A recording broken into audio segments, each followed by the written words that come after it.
여러분 안녕하십니까? 저는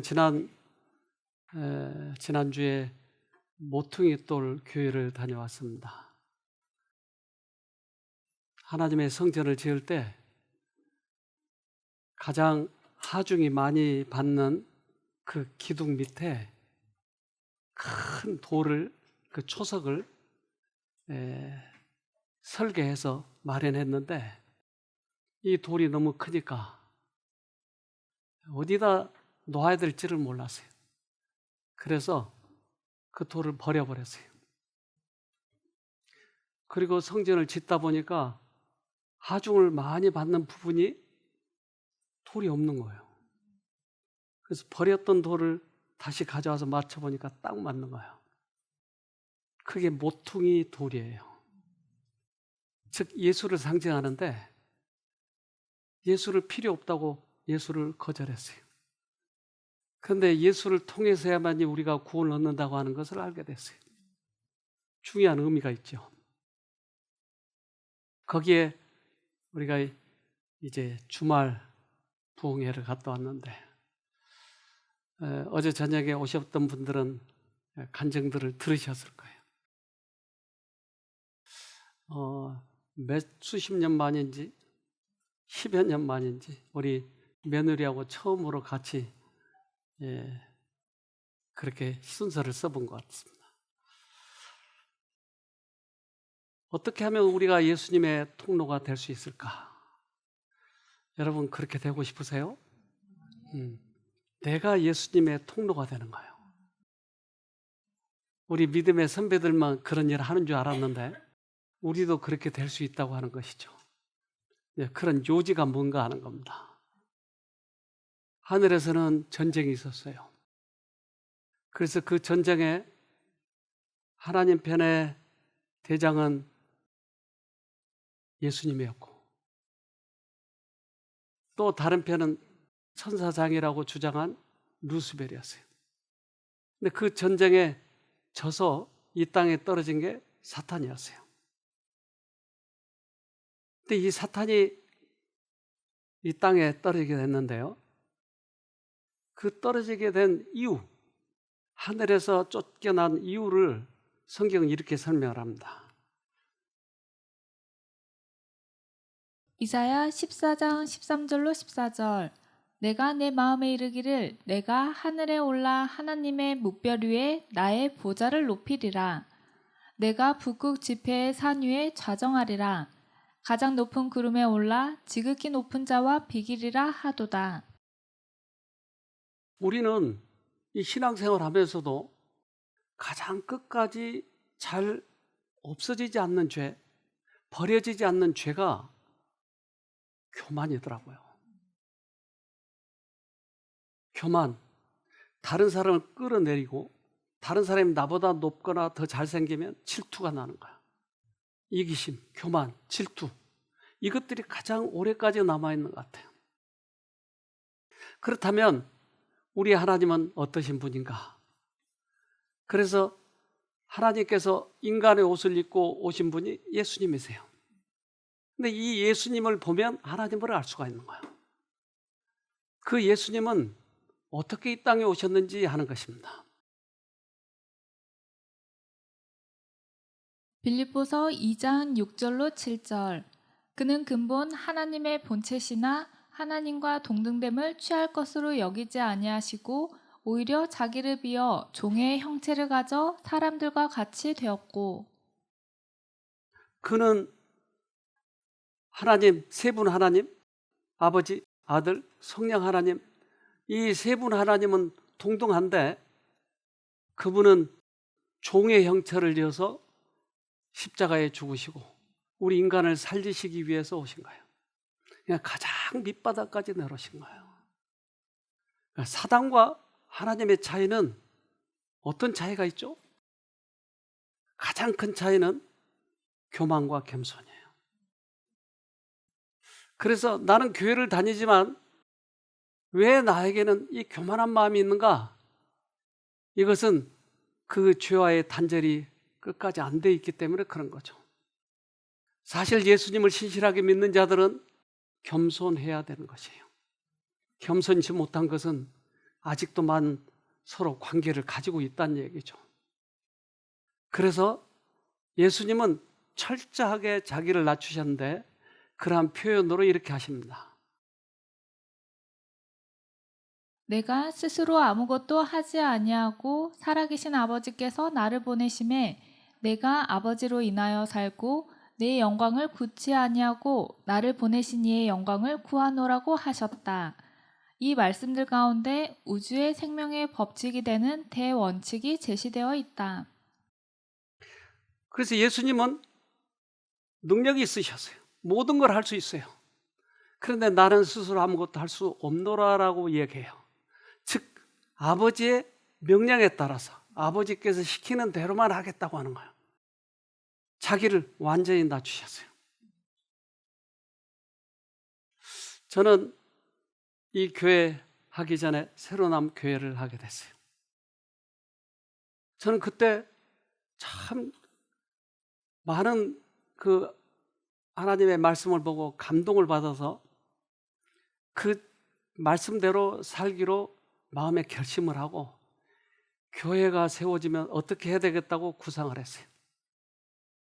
그래서 많은 교회가 어려움을 겪고 있는 것은 서로 돕고자 하는 정신이었어요. 그런데 우리 안에 이러한 정신이 없게 하도록 하기 위해서는 남을 돕는 것이었어요. 그래서 저희가 상계동에 있었는데 교회가 거기가 빈촌이 많아요. 아침부터 저녁까지 식사를 못한 사람도 있어요. 근데 그분들이 오는 곳이 공원이었어요. 그래서 공원에 거의 매일 나가서 그들에게 식사를 대접했어요. 그래서 어떤 분들은 하루 종일 기다리고 있어요. 근데 가끔 그들에게 입맛을 돋구도록 하기 위해서 팥죽을 끓여서 가면 보통 한 200명 가까이 오거든요. 100여 명에서 200명 오는데 그날 한 400명 정도 온 거예요. 자기들이 문자를 해가지고 야 팥죽이야 빨리 와 빨리. 그래가지고 얼마나 많이 모인지 몰라요. 그래서 비가 오나 눈이 오나 항상 나가서 그들에게 식사를 대접했어요. 근데 비 올 때, 눈 올 때는 더 배고픈 거예요. 그러니까 안 나갈 수가 없어요. 이럴 때 교회가 많이 부흥이 되더라고요. 남을 도울 때 교회가 부흥이 됐어요. 그런데 반대일 때는 교회가 내리막이에요. 저는 이것을 철저하게 경험을 하게 된 거예요. 따라서 그때 우리들을 이 교회를 힘들게 했던 것이 그런 교회 안에 여러 가지 상행위였어요. 계를 하는 거예요 또. 이런 것들은 교회 안에 철저하게 들어오면 안 되는 것들이에요. 교회가 세워진 이유는 하나님의 복음을 다른 사람들에게 전하고 우리들이 다른 사람에게 나눠주는 것이에요. 교회가 돈 버는 곳이 아니에요. 그래서 이런 것도 우리가 철저히 우리는 이 경계를 해야 됩니다. 죄는 자기 이익을 추구하는 데서 시작되었다. 덮는 그룹인 루스벨은 하늘에서 첫째가 되기를 원했다. 그는 천사들을 제어하여 그들을 창조주로부터 떠나게 하고 그들의 존경을 자신이 받으려 했다. 하나님의 통로가 되기 위해서는 자기 자신이 없어져야 되는 거예요. 우리 자아가 포기가 돼야 되는 거예요. 예수님은 이 땅에 오신 목적이 그거였어요. 그래서 사단은 자기 자신을 드러내는 것이고 하나님은 자기를 포기를 하는 것이었어요. 그래서 이렇게 특별히 대조되게 하나님께서는 특별히 이 땅에 오셔서 하셨는데 그게 십자가였어요. 그것을 보여주신 것이 우리들의 목표는 예수님이에요. 하나님을 알게 되면 그를 사랑하게 될 것이다. 그러므로 하나님의 품성이 사단의 품성과 대조되어 드러나야 한다. 이 일을 하실 분은 온 우주에 오직 한 분밖에 없다. 하나님의 사랑의 높이와 깊이를 아시는 분만이 그것을 드러낼 수가 있다. 하나님의 품성이 사단의 품성과 대조돼야 돼요. 그렇지 않으면 우리들이 갈 바를 알지 못하는 거예요. 때때로 교회 안에 그러한 것이 우리를 헷갈리게 만드는 거예요. 예를 들면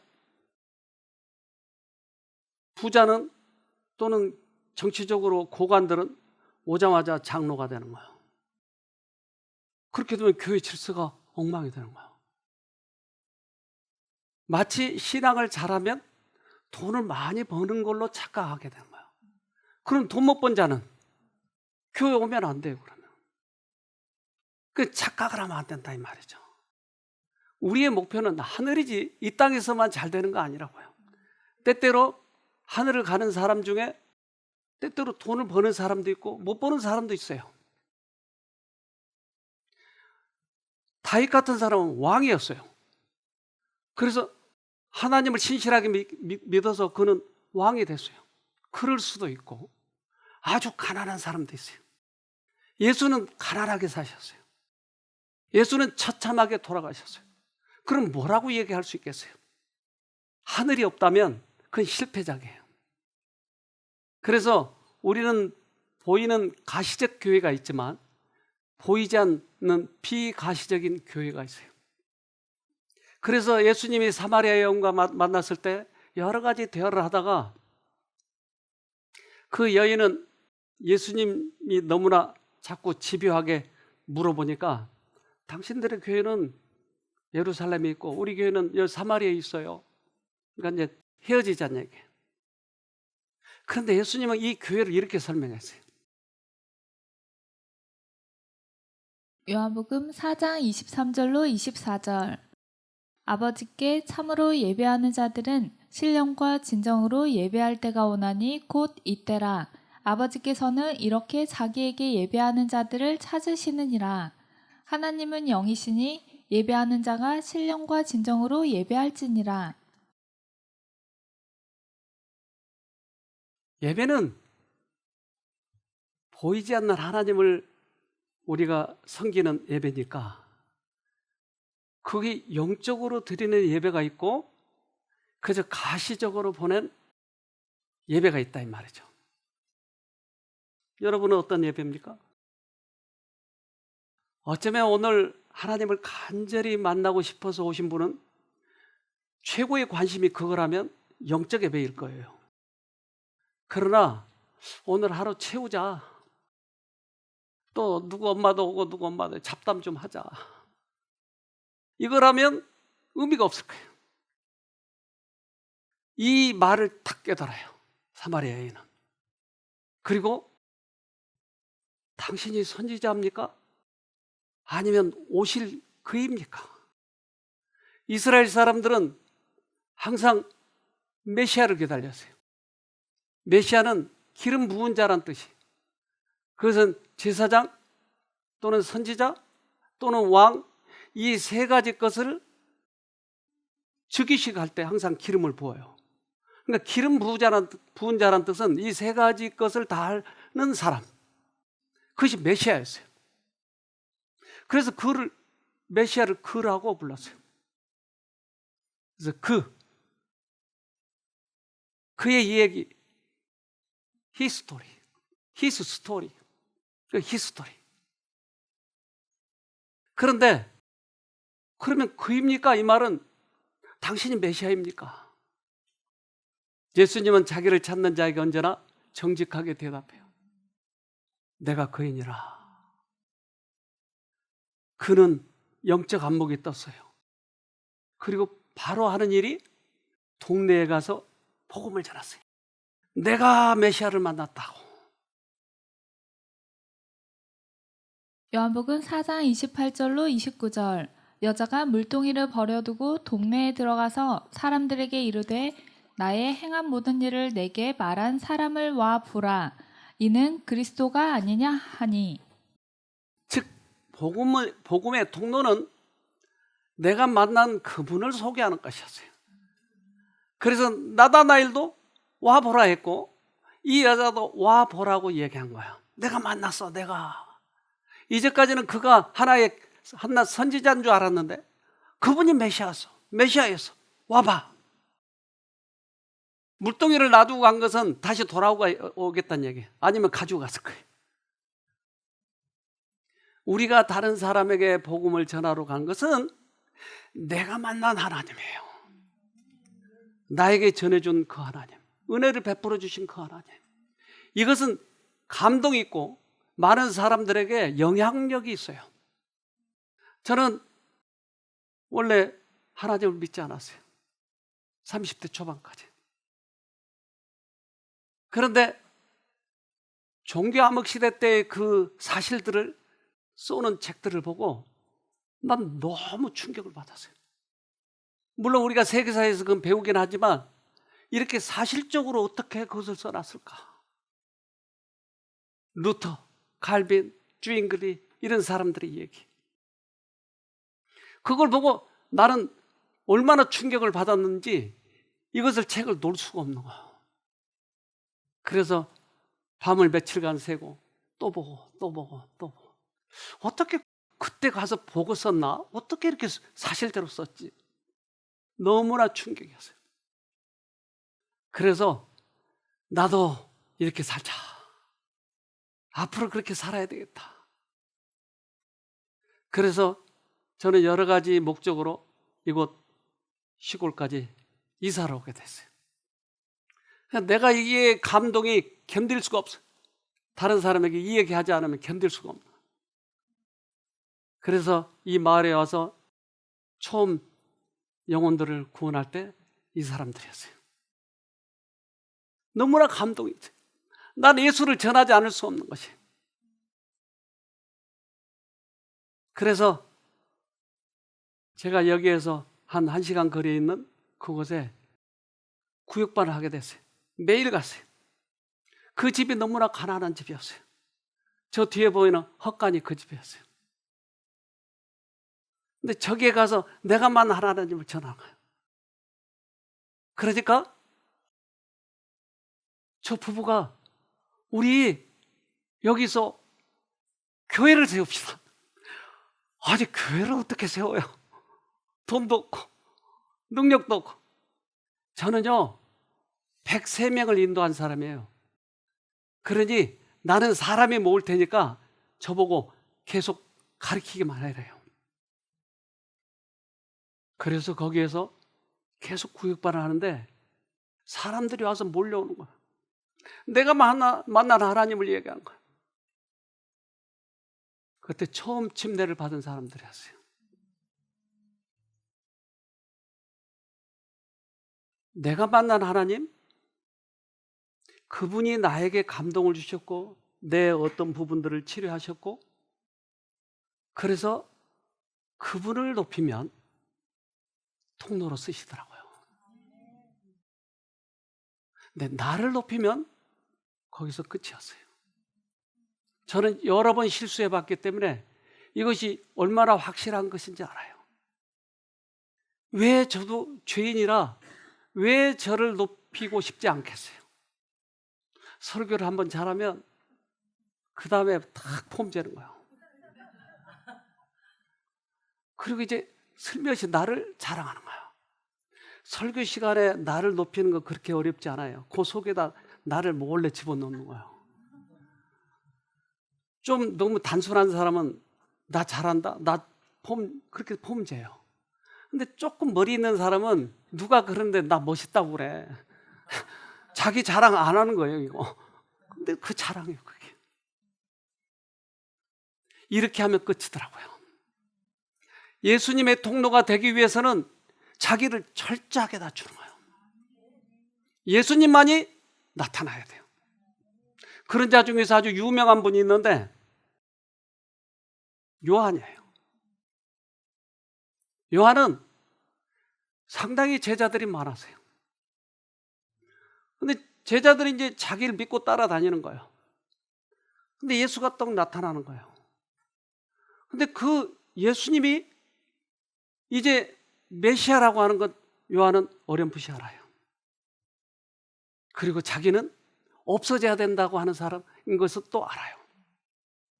그런데 이렇게 얘기를 해요. 요한복음 3장 30절 그는 흥하여야 하겠고 나는 쇠하여야 하리라 하니라. 자기도 선생이다 이 말이에요.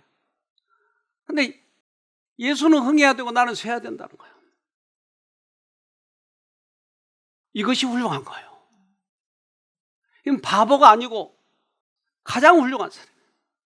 그리스도인으로서는 자기는 낮춰지고 예수만 높여져야 되는 것이에요.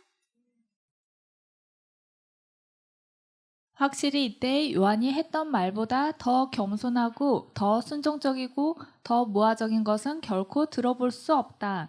그는 자기 생애와 봉사의 전성기에 물러나서 그 자리를 다른 이들에게 물려주라는 명을 받는다.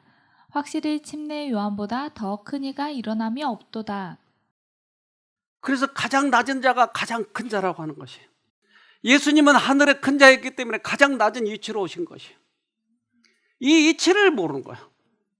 그러니까 세상적인 그런 도덕 관념을 예수 믿는 데다가 갖다 붙여놓으니까 교회 안에서도 자기를 키우려고 하는 거예요. 그건 어리석은 거예요.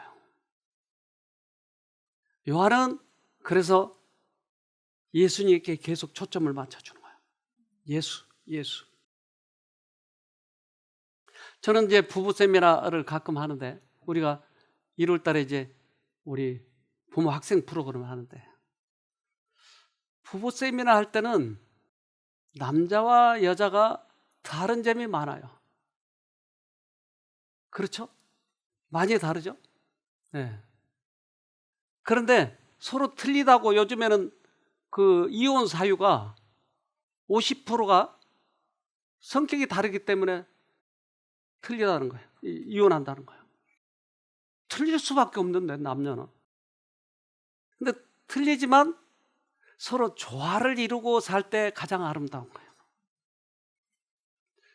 그런데 남자와 여자가 다른 점 중에 특별히 여자들은 남자보다 그 주차 실력이 좀 부족해요.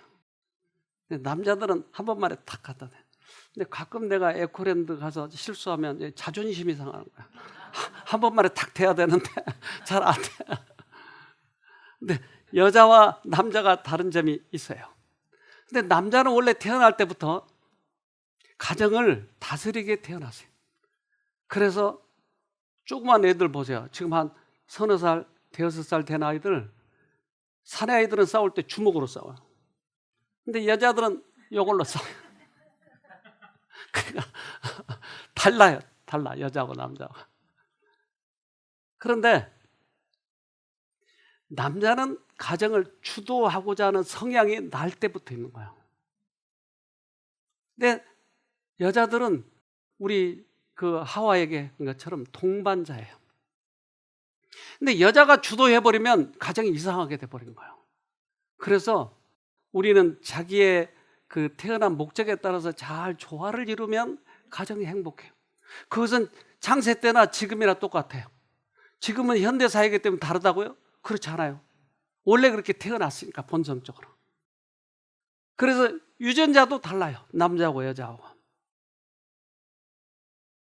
근데 XY 염색체가 있는데 23쌍, 46개가 있는데 여자는 위에 있는 거고 남자는 밑에 있는 거예요. 보이세요? 맨 끝에 맨 왼쪽에 오른쪽에 여자는 23쌍 중에 마지막 쌍이 똑같아요. 길이가. 근데 남자는 하나는 길고 하나는 짧아요. 이게 남자예요. 말하자면 남자는 좀 반팽이죠. 좀 부족한 사람들의 남자들은. 그러나 하나님께서는 가정을 다스리도록 해줬어요. 그런데 이 하나님을 모르면 여자가 하나님을 찾아가면 나를 배반한 것처럼 느끼는 거예요. 하나님을 모르니까. 근데 이제 마음이 너그럽고 포용력 있는 사람은 그렇지 않은데 마음이 좀 좁은 사람은 다른 남자를 만난 것처럼 착각하는 거예요. 하나님을 믿는 것을. 그런데 우리에게 자세히 나를 좀 점검해 보면 아까 요한처럼 예수님에게 자리를 양보하려고 하지 않아요. 남자들은 대부분.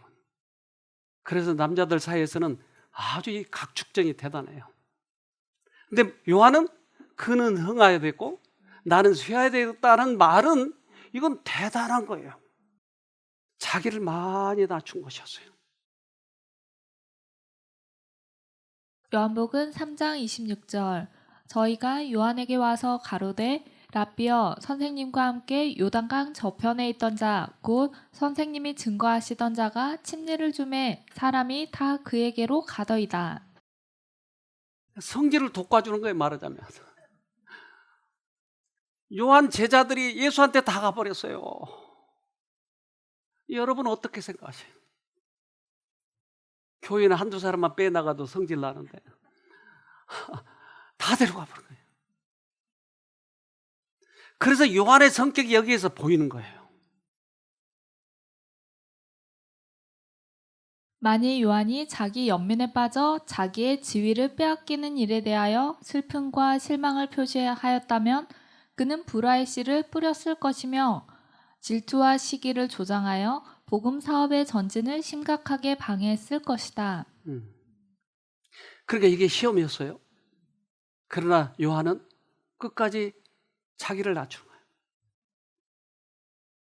중국에서 있었던 일인데 이제 결혼식 날 옛날 남자친구가 찾아온 거예요. 여러분 어떻게 하실래요? 그런데 이 신부가 신랑한테 부탁하는 거예요. 옛날 남자친구 한 번만 안게 해달라고. 여러분 어떻게 하실래요? 이를 본 신부는 갑자기 신랑에게 마지막으로 전 남자친구를 한 번만 안을 수 있게 허락해달라며 부탁을 했다. 차마 거절하지 못한 신랑은 씁쓸한 웃음만 지어 보였다.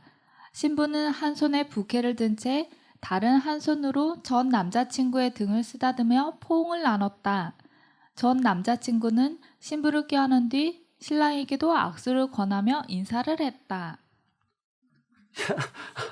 여기 여자분들이 많은데 어떡할래요? 옛 남자친구 찾아왔어요. 우리 한번 재연해 볼까요? 영상을 한번 봅시다.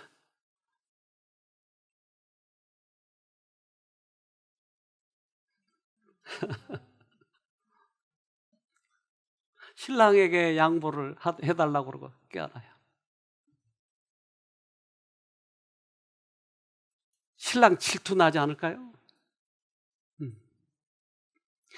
신랑은 예수인데 내가 높아져 버리면 어떻게 될까요? 나는 신랑의 친구에 불과한데. 그런데 요한은 이렇게 얘기해요. 요한복음 3장 29절 신부를 취하는 자는 신랑이나 서서 신랑의 음성을 듣는 친구가 크게 기뻐하나니 나는 이러한 기쁨이 충만하였노라. 참 훌륭한 사람이에요. 예수만을 높이는 거예요. 나는 친구에 불과해. 예수하고 백성들하고 만나야 돼. 나는 친구야. 그런데 우리는 내 자신을 자꾸 높여버려요. 내가 신부를 차지하려고 하는 거예요. 얼마나 많은 경우에 그런 유혹이 온지 몰라요. 새로남 교회 처음 그 구도자들을 만나서 공부할 장면들이 25년 전의 모습입니다. 그런데 내가 할 수 있는 모든 것은 예수가 나를 어떻게 구원하셔서 나는 이런 사람이었어. 그런데 지금은 예수를 만난 다음에 난 너무 생애가 기뻐. 물론 그때 빵도 좀 해다 줬지만 이제 건강식, 오늘처럼 건강식을 소개하는 거예요. 빵을 만들어서 우리 집사님 만들어서 가서 나눠주고. 근데 우리 그 전초야 집사님 나중에 그러더라고요. 빵 얻어 먹은 것 때문에 거절을 못했다는 거예요. 그런데 그가 결국 침례를 받게 됐어요. 요지는 나를 구원하신 하나님을 소개한 거예요. 그래서 교회가 된 거예요. 그리고 매번 와서 침례를 받는 거예요, 사람들이.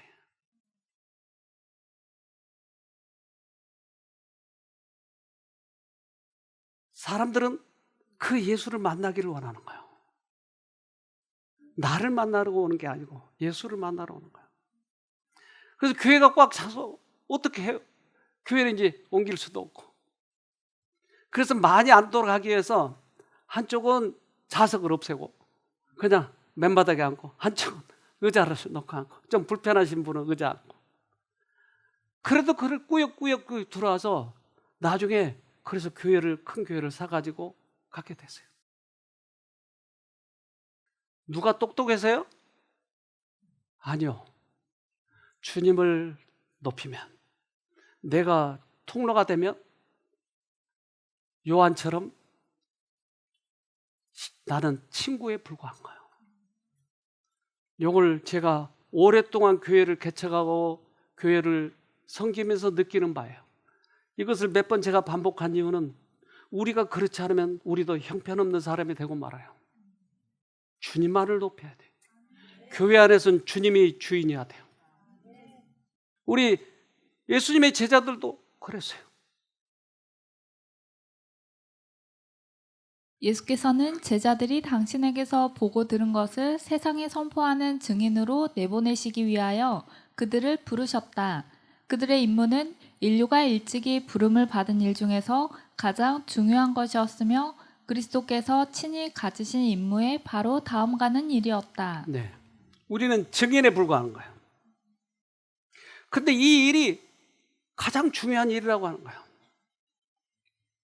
예수님이 오셨을 당시는 이쪽 그 이스라엘 지역에는 거의 사막처럼 그랬어요. 근데 물이 없어요. 그러니까 물 대신 포도즙을 만들어서 먹어요. 근데 성경에는 이게 구분이 안 돼요. 포도즙인지 포도주인지. 왜냐하면 포도즙을 오래 두면 포도주가 되는 거예요. 이게 보글보글 산화돼 가지고. 그래서 그 가죽으로 만든 포도즙 부대 이거를 메고 다니다가 한 모금씩 마시는 거예요. 여자들이 지금 그 동물의 가죽으로 만드는 장면입니다. 근데 이게 오래되면 딱딱이 굳어요. 처음 만들었을 때는 신축성이 있어서 포도즙이 조금 좀 술이 된다 할지라도 이게 부풀잖아요. 가스가 나오고. 그러면 이게 신축성이 있어서 괜찮은데 딱딱이 굳으면 터져버린 거예요. 근데 예수님은 그때 당시에 그런 상황에 비춰서 이 얘기를 하셔요.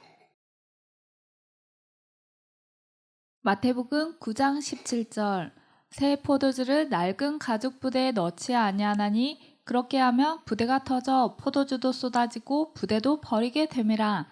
새 포도주는 새 부대에 넣어야 둘이 다 보존되느니라.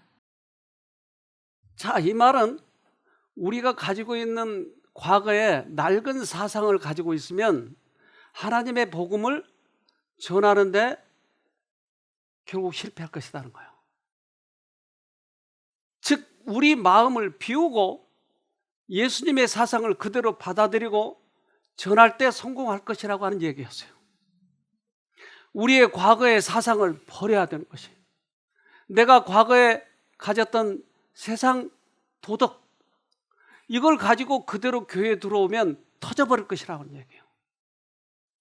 우리는 이기적인 그러한 사상을 가지고 오면 결국 우리는 실패할 것이라는 얘기예요. 나를 버리고 이타적인 정신으로 바뀌어야 되는 거예요. 우리는 다른 사람들에게 이 복음을 나눠주고 다른 사람의 편의를 도와주고 이타적으로 살게 되면 결국 우리는 하늘나라에 가게 될 것이에요. 그래서 예수님이 제자들을 부르실 때 돈 잘 벌고 있는 세리들에게 나 따라올래? 그러면 이게 갈등이 되는 거예요. 어떻게 하지? 돈 잘 벌고 있는데 지금 예수님 오라고 하는 거예요. 그래서 제자들이 되는 거예요. 누가복음 5장 27절로 28절. 그 후에 나가사 레위라 하는 세리가 세관에 앉은 것을 보시고 나를 쫓으라 하시니 저가 모든 것을 버리고 일어나 쫓으니라. 우리들에게 하나님께서는 때때로 부르신다고 하는 거예요. 또는 고기잡이 고기를 많이 잡아놨는데 예수님께서는 오라고 하는 거예요. 제자 되라고. 어떻게 하죠? 그래서 우리 자신을 비우는 것, 이것이 겸손해지는 거예요. 그들을 그렇게 불렀어요. 마가복음 1장 16절로 17절. 갈릴리 해변으로 지나가시다가 시몬과 그 형제 안드레가 바다에 금을 던지는 것을 보시니 저희는 어부라. 예수께서 가라사대 나를 따라오너라. 내가 너희로 사람을 낚는 어부가 되게 하리라 하시니. 한 목사님이 이 중독에 빠진 거예요. 게임 중독, 음란물 중독, 쇼핑 중독, 이런 것에 빠졌어요. 이걸 안 해보려고 얼마나 애를 썼는지 몰라요. 근데 안 돼. 그런데 우연히 우리 재작년 여름 수련회 때 이분이 참석했어요. 이분이 참석했는데 처음 들은 기별은 우리들의 마음은 마치 TV와 같아서 채널이 2개가 있는 TV와 같은 거예요. 그래서 MBC를 보면 연속극만 하고 KBS를 보면 스포츠를 하는 거예요.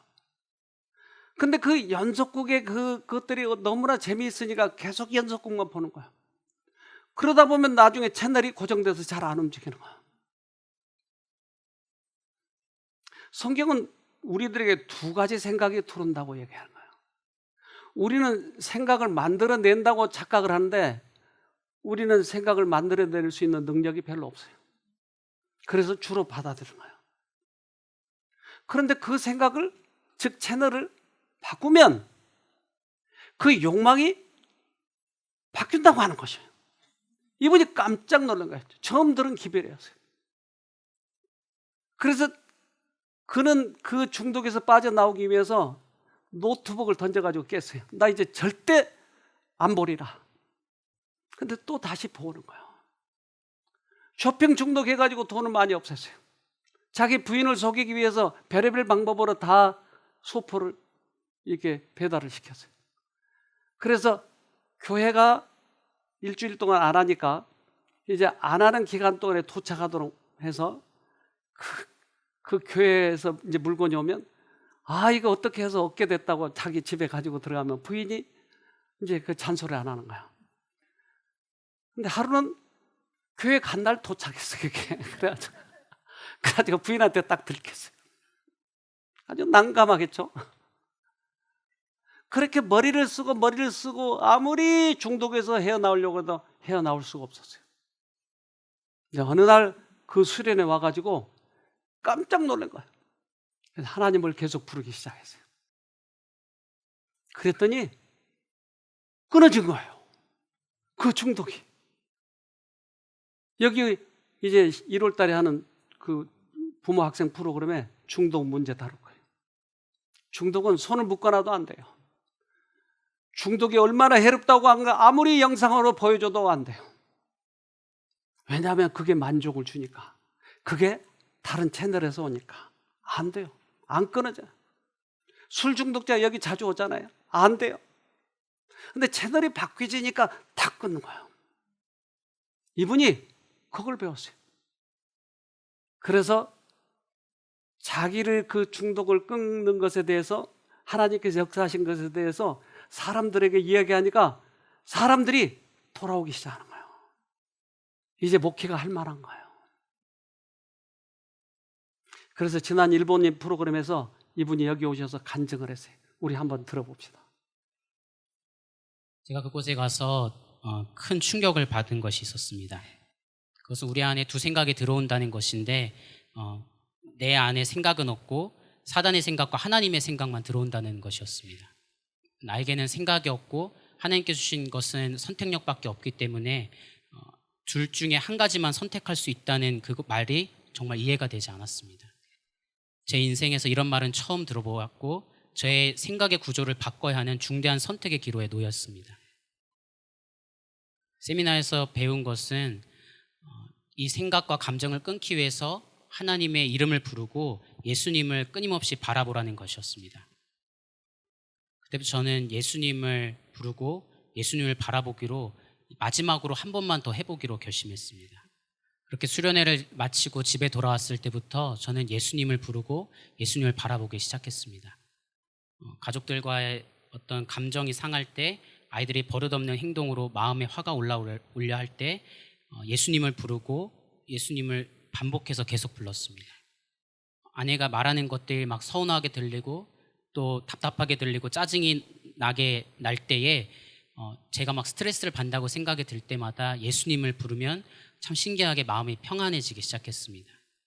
그리고 제가 배운 것은 예수님을 바라보라는 것이었는데, 예수님을 바라보라는 것은 예수님을 품성을 바라보고 예수님의 삶을 머릿속에 그리라고 배우게 되었습니다. 그런데 제 삶에 엄청난 기적이 일어났습니다. 그렇게 한 달 동안 예수님을 부르고 예수님만 바라보았는데 한 달이라는 시간 동안 아내와 단 한 번도 싸우지 않게 된 것이었습니다. 정말 천국에 있는 것 같았습니다. 예수님을 부르는 아내도 저에게 잔소리를 하지 않고 서로의 감정에 상처를 주지 않고 배려하고 이해하는 모습에 신혼 이후로 너무나 행복하다는 것을 처음 느꼈습니다. 예수님의 품성을 바라보고 또 바라볼수록 그 사랑이 너무 따뜻해서 저도 그 사랑을 더 담고 싶고, 저에게도 그런 사랑이 없다는 것을 깨달으면서 하나님께 그 사랑을 더 간구하게 되었습니다. 전에 행복을 찾기 위해 음란물, 영화, 드라마가 주는 자극과 쾌감으로 기쁨이 제 삶의 전부라고 생각했었는데, 예수님의 품성을 바라볼 때 느끼는 그 평안의 기쁨이 이보다 더 크다는 것을 느꼈고, 영상물을 더 보고 싶은 생각이 들지 않았습니다. 물건을 사고 싶은 욕망보다 예수님의 품성을 더 담고 싶고 예수님의 사랑을 더 경험하고 싶고 그 품성을 갖고 싶은 마음을 주셨습니다. 예수님의 품성을 바라보면서 하나님께서 아버지께 진심으로 사과하고 싶은 마음을 주셨고, 정말 태어나서 처음으로 아버지께 진심으로 사과까지 하게 되었습니다. 저의 삶에 가장 중요한 것이 생겼습니다. 그것은 매일매일 삶 속에서 예수님을 부르고 예수님의 품성을 바라보는 것입니다. 이것이 저에게 가장 중요한 일이 되었습니다. 그리고 어떤 일을 하는 데 있어서 제 자신이 예수님보다 앞서가지 않기 위해서 작은 일도 예수님께 여쭈고 조금씩 한 걸음씩 나아가고 있습니다. 지금도 끊임없이 사단의 감정과 생각이 들어올 때 저는 예수님을 부르고 예수님을 바라보고 있습니다.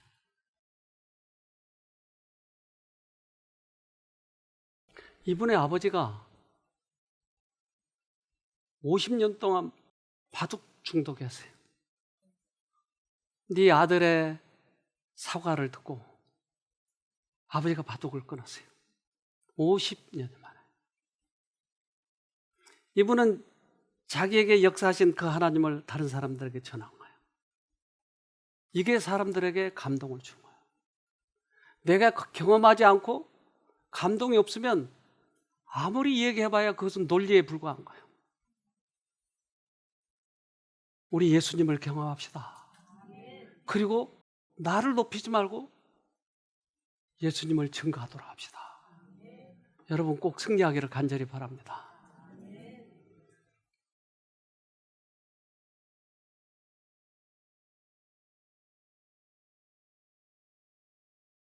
하늘에 계신 고마우신 아버지,